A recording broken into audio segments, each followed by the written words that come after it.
access, Bruce. Here we go. I know Bruce is writing down plays there. And you know what Utah is? Do you know what Utah is? What? Do you know what Utah is yet? We were just talking about that. Oh, that's good. Good. I'm glad you don't know that.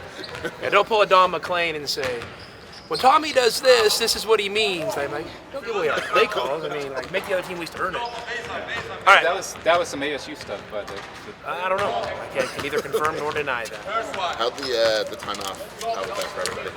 Well, it's been good. I mean, it's been good for everybody, and ultimately, Saturday's going to tell us. I mean, that's going to be the indicator of how we come out and play. But I think it was a much-needed break, and for coaches and players, and we all took a couple days off, and we've practiced this week. For most of the weeks, we got to get better. I mean, it's that time of the year. You got to fight to get better. So that's what we're trying to do. Did you get on your pickleball court? Weather's been bad. It's been a bad week of weather. Close. You still haven't used it yet, or? I haven't hit on it officially yet. Who knows? Maybe tonight. It's weather been nice this afternoon. Yeah, It's cold, but it's not wet. Not right. Yeah, we'll see. See what the afternoon brings. So how much time since you've kind of been forced to use the 5 guard a little bit more these last few games when through fatigue and foul trouble, and seeing the results of it, could you voluntarily use it maybe more? I think I'm voluntarily using those situations. I mean, you have other choices to be making, but obviously I think it's a lineup that can help us win games. I mean, are we going to see a steady diet and make it a mainstay? I don't know, but maybe that's what makes it more effective when it's kind of a little bit of a change-up. What do you think about ASU? It's been a long time since you played them. They've been up and down. Now they're. I think they're a talented team. They're extremely aggressive at both ends of the floor. They have, they have players that can create, take and make their own shots. Which, as a coach, you're always a little bit fearful of because you can have the best scouting report, in the business, but if guys can go create their own shots and consistently make them, that's really tough to play against. When you see them, do you see anything different than when you saw them? Not really.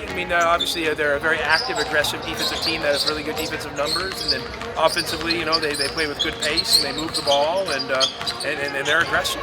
Yeah, their 2-point defense is really good. I just think they're good overall defensively. They do a great job being aggressive in the gaps and active, and they force you to play in tight spaces, and you got to be mindful of that when you play against them so you don't turn the ball over. What's the danger in playing a team like ASU where, the reality is you guys are in the court and they're on the court and ASU's got to win now? I think all these games are important for everybody. We're still fighting for things as well, and we don't feel like, we're this biding time to a tournament. We have to get better. And part of getting better is getting pushed against really good teams. So we're thankful for the opportunity, and I'm by no means comfortable or think that our team has arrived. I still think we got to get a lot better, and I'm looking for that next push.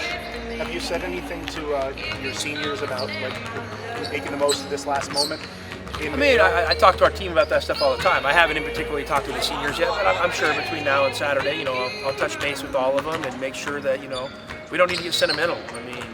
We need to capture great moments. You have to be in the moment, and so we need to be in the moment, and we need to be playing aggressive, with high effort, having a ton of fun, extremely unselfish, and all the things we normally would do. What do you think of senior day in the transfer portal here? It's kind of nobody's really that classic 4-year guy that's done. Well, Jordan Maines is.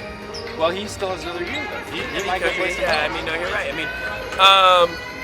Listen, I think it's always a special day because it marks the end of an era for these guys, and whether they get 4 years or 5 years of eligibility because of COVID, whether they played somewhere else for 3 years and here for 2 or here for 1, I think it means something. I'm really thankful for those guys. And Courtney and Seth have been tremendous additions to our program, and to be honest with you, I don't know if we could have done better in the transfer portal than those two. You were saying something the other day on the radio about just them as pros. You think that you feel they could be I don't think there's any doubt there. Listen, that's for other people to judge.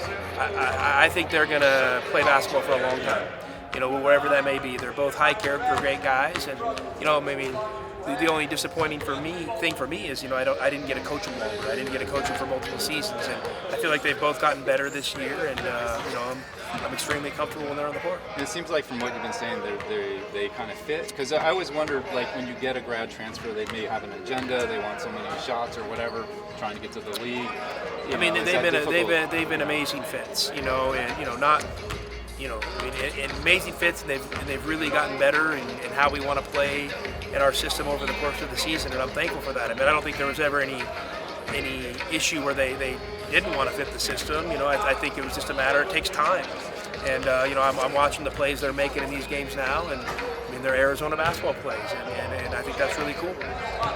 How important is that when you're recruiting transfers, the fit for the program? Well, I think the main thing is with all transfers, you want to be honest. And, you want to be about the honest with the opportunity they have here and how they're going to play and how you're going to utilize them and areas you can make them better. And I think if you're honest with them, and I think that goes a long way. I mean, I'm very mindful in recruiting of not over-promising and under-delivering. I want to make sure I'm shooting these guys pretty straight, and then from my experience, when you do that, you get the recruits you're supposed to get. You get the recruits that are going to be the best fit, and I think we did that with these two guys. What about Matt Lang's role? It looks like he's your scout team point guard, I guess. Now, Matt Lang's he's a really good basketball player, and he could have went a lot of places and played this last year, and I think for one he chose Arizona because academically, I mean, he's a great student, and they had a great master's program in his discipline, and then he had a relationship with me and some guys on our staff, and I told Matt, I wasn't going to recruit him to come down here and talk him into leaving Gonzaga when he reached out to me. I said, but if he wanted to come, he had a spot, and we would value him. So he's been a tremendous addition. He's a really good basketball player, and I mean, you guys don't get to watch practice enough, but I mean, every day, he's making great plays. Also, I was wondering, what does he bring in that way, or in the locker room? He's a Division I basketball player who's chosen to be a walk-on on high-level programs.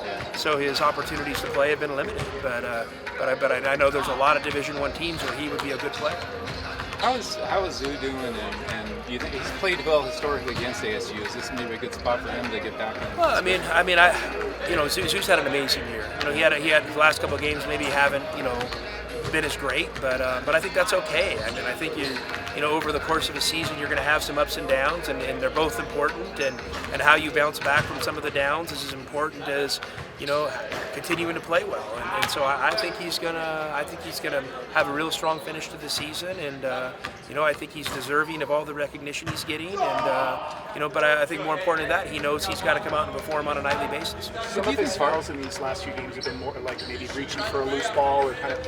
I'm sure you like that aggressiveness, but is there kind of a balance to it where you don't want to sacrifice? Well, I mean, I think you got to be smart. You got to be smart and understand your value to the team, and you don't want to get fouls of frustration. You might get some effort fouls here and there, but as long as you take away the fouls of frustration where you're frustrated and you maybe reach or chase somebody down or kick a ball in the stands, whatever it may be, those are the self-inflicted wounds I think you want to avoid.